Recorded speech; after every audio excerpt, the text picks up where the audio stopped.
right now, most of the world, when they look at the economy and their world, do they have a great deal of excitement or foreboding? What would you say? Most of the world.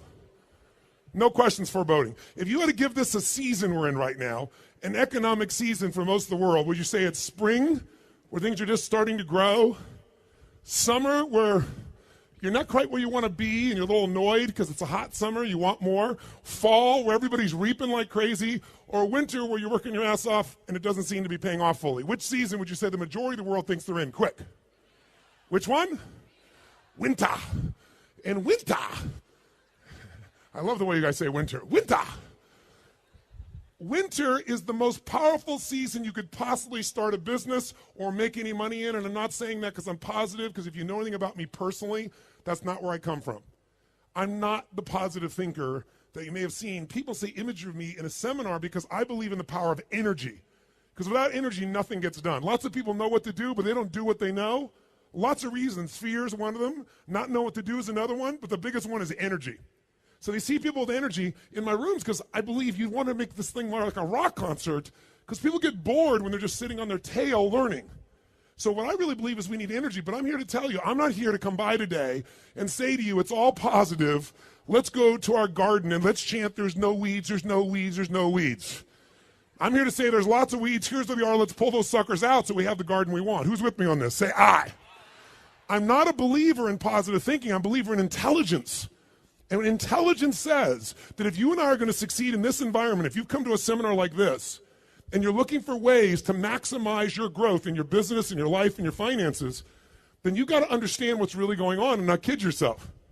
And so if you look around, I think there's 3 keys to being a leader. There are mandates to leadership. Very simple, but you might jot them down and think about these as you listen to all the speakers this weekend or this next day or so, because it's really going to determine what happens. Because many of you come to an event like this and you're going to get excited. You're going to learn some strategies. You're going to learn some tools, some insights. And how many of you came here because you want to make some more money? I'm just curious. How many came for that as a primary reason? Say aye. How many came because you already have a business you want to take to another level? I'm curious. Say aye. How many of you don't have a vehicle? You came here looking for a way to make some money. Let me see your hand. Say aye. Most of you already have a vehicle. Good. How many of you came because you just want to improve the aspects of your life, something you want to enjoy more, experience more? Say aye. Well, we're going to cover all those. This morning, we're going to start with you. We're going to start with you because if you own a business, if you're going to be an investor, what's going to determine your success or failure is not going to be other people. It's going to be you as the leader. Ultimately, the chokehold on any business, 80% of it is the psychology of the leader. The owner or leader determines it. Financial wealth does not come from mechanics. I coach one of the top financial traders on the face of the earth. He's been my client for literally 2 decades, 20 years. He pays me $1 million a year to coach him. He emails me every day his measurements. I see him only 3-4 times a year for an hour. I get $1 million plus a piece of the upside. I don't tell you that to impress you. I tell you because it impresses me. Not bad for 4 hours work, but I've helped him for 20 years where he literally made more money than any human being in history in 1987 in a single day. Literally made more money than anybody made in a day, which in those days was $500 million in a day. Today, that's like $500 billion with inflation. But it was more money in 1987 when the American stock market had its biggest drop in a single day percentage-wise, still strongest, worst day percentage-wise. He called the market accurately, hour by hour, a week in advance, and made $500 million in a day. Now, you can't live on that, but it's a good start, gets you going. Here's the problem. He lost money for the next 2 years. He brought me in, and for 20 years, he's made money every single year for 20 years. 2008, when most hedge funds were losing 30, 40, 50, some of them 80%, he made 28% upside that year. Unbelievable. So I know a little bit about markets. I'm not just Mr. Positive Thinking.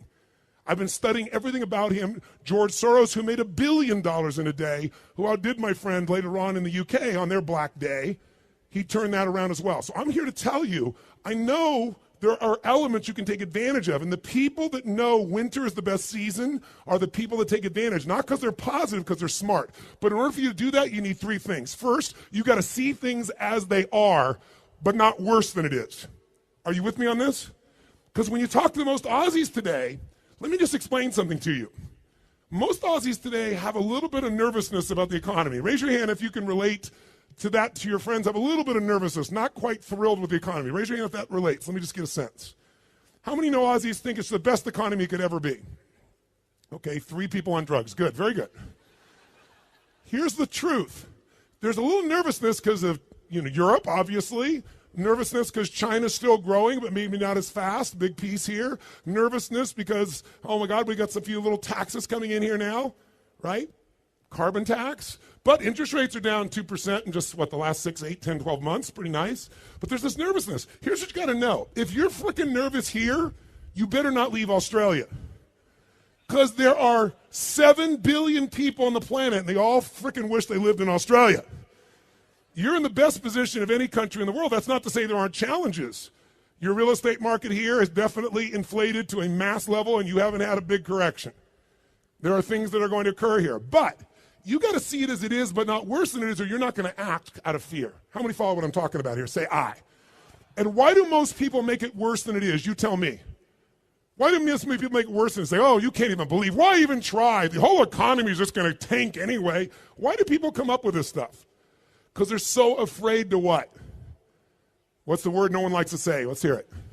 They're so afraid to fail. So they look for a story to cover them. It's like somebody says to me, I can't lose weight because I'm big boned. No, you're freaking fat. Let's just tell the truth here. Right? Is it true? You're fat. I mean, I'm not making a judgment. You're fat. I was big boned. That was my story. I was 38 pounds heavier than I am now, and my story was I'm big boned. I'm still big boned, and I'm 38 pounds lighter. We come up with a story because we're afraid to fail. What you have to do is see it as it is, not fake yourself and say everything's positive, everything's wonderful. You'll get killed doing that in business. You got to be smart. You got to see it as it is, but not worse than it is so you don't take advantage. Does this make sense? Yes or no? Second key is really simple. You got to see it better than it is or you won't do anything. That's the second key. You got to see it better than it is. That's what a leader brings to the table. So bottom line is, you got to see it better than it is. If you saw a guy like Ted Turner, multi-billionaire, amazing influence, created CNN. Think about this. When he first came up with the idea of 24-hour news, what do you think most people thought of that idea? First of all, they said there isn't that much news. He almost went bankrupt 4 times, but he kept seeing it better than it was. He saw the truth. He saw the challenges. He didn't make it worse than it is so he didn't panic. He saw it better so there was something to move towards that he could make happen. What does it say? Without a vision, people what? Perish. If you don't have a compelling view of the future, you're in trouble. And here's the challenge. Most of the world right now is in this place. In America, it's the highest it's ever been. 63% of Americans now believe the best days are behind them. They believe specifically that the future for themselves and their kids will be far less than it is today. That's 72%, by the way, of Germans. 81% of French people believe that. Now, Aussies are in a great place, so one thing you got to do is celebrate where the hell you live. Give a little hand for living in Australia, ladies and gentlemen. Come on now. So, if you're going to be smart, you got to go, we got a young group of economy. We've got a young generation coming up. We certainly have some ties to some amazing resources that are natural resources for us. And yes, the spending is not as high, and yes, there's going to be a correction. But guess what? Some people's winter is devastating. Other people's winter is mild. So far, yours is mild. I'm not saying it won't get worse. But here's what I can tell you. If you see it as is and you see it better than it is, you'll know something. The greatest investors, the greatest financial success in history, the first man to become a billionaire by investing alone is a man who was a friend of mine. He died about 4 years ago named Sir John Templeton. Sir John Templeton started out with nothing. He wasn't Sir John. He was a guy that basically grew up in this tiny little town with nothing to his name. He worked hard, and he decided to save his money and find a way to invest. But he had one cool secret. He realized when things are going well, what do people want for their property when things are going really well? A high price or a low price? Which one? High price. When things are going well, do they want a high price or a low price for their shares? Which one? High price. When things are going unhappy, when things are terrible, when things are going well, people think it's going to go well forever. When they think it's going bad, they think it's going to go bad for how long? Forever. When things are going really poor, what does that guy want for his shares or his home? A high price or whatever he can get? Which one? Whatever he can get. So his mindset was really simple. I'm going to make all my money, write this down, during times of maximum pessimism. I'll make all my money during times of maximum pessimism. If you can, when everybody else is freaking out, seeing it worse than it is, you can see how it really is, not kid yourself, not just be positive, but see it better than it is and see where the advantage is. And you can do the third step I left out, which is once you see it better than it is, you got to make it that way. You got to come up with a strategy and action plan to make it that way. If you can do those three things, you can take advantage. And he did it. I'll tell you how he did it. When Hitler invaded Europe, when he actually invaded Poland, this guy took $10,000, $5,000 he saved and $5,000 he borrowed, which back in those days was a huge sum of money. And he went out and bought every stock he could get his hands on that was under $2 on the New York Stock Exchange, including companies that many people thought would go bankrupt. He just bought them across the board. $10,000. Now, by the way, that was one of the worst winter moments of maximum pessimism because everybody went, oh my God, Hitler's now storming Europe. We tried to appease him. It's not working. He's going to take, and countries are dropping. Everybody thinks the bad things are going to go on forever. Here's what we all know about seasons. Winter does not last forever, does it? What always follows winter, my friends? What? Springtime. A new opportunity is always there. But when you're in winter, you think it's forever. And so everybody's freaking out, so share prices went through the floor. So what he got for $10,000 was worth its weight in gold. And by the way, 5 years later when the war was over, what happened to shares of stocks? What happened as the company started to rebuild? Exploded back up. That $10,000 investment made him a billionaire over the course of 2 decades. He didn't stop there. Where would be the worst place to think of investing after World War II, would you think? Where was the country most destroyed? Even more than Germany. Which country? Japan.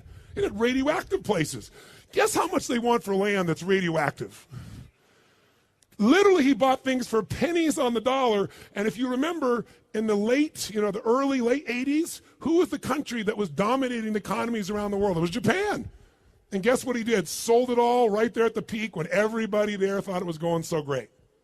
He always made money in terms of times of maximum pessimism. So what I'm here to say to you today is this. This morning, I want to work with you as a leader. I want to give you some strategies and tools that you can use to immediately shift your psychology, because that's going to be 80% of your wealth building. 20% is going to be mechanics of how to do it.